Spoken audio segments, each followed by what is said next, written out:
That was over the weekend, Brian. You could see probably pretty hot out there. Hot, but the rain did cool things down a bit, or either way, it just made the heat wet. I don't know. Either way, it just was pretty sticky out there. A lot of good rain in the area. Not everyone saw it every day. This is radar from the last 24 hours. A cold front, really a stationary front draped over the area, really helped trigger those showers and storms that really just kind of hung around through the evening.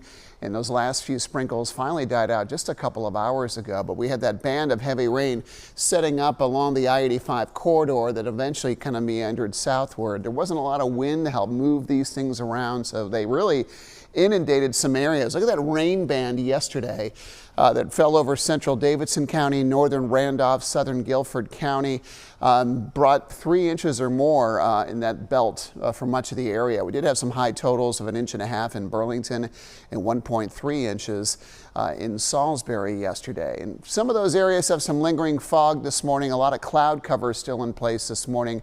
I don't think fog is a big issue for travel. Just be careful in some of the mountain valleys and some of the roads less traveled up that way.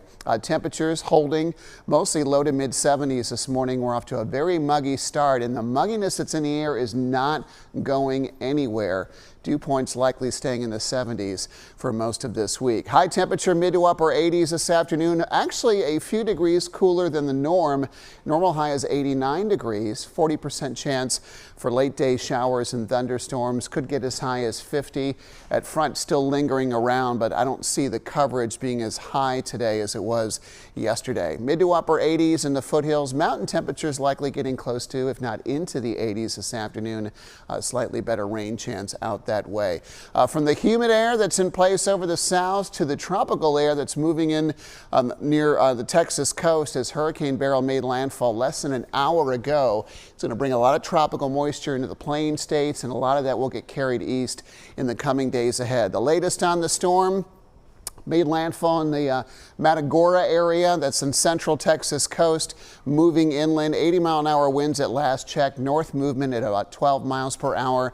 Heaviest rain bands is often the case on the northern and eastern flank of the storm, but this storm was rapidly intensifying before it made landfall. The storm nearly doubled in size in the last 12 hours and will continue to bring storm surge, heavy rain, and wind concerns to parts of eastern Texas over the next 24 hours or so. Then it tracks in the Mississippi River Valley.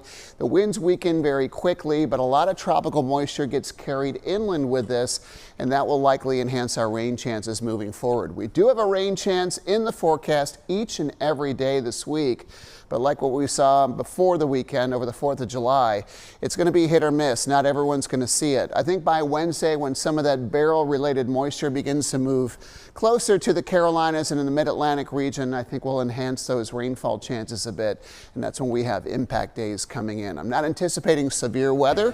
Hopefully some beneficial rains without the messy weather that we can sometimes get.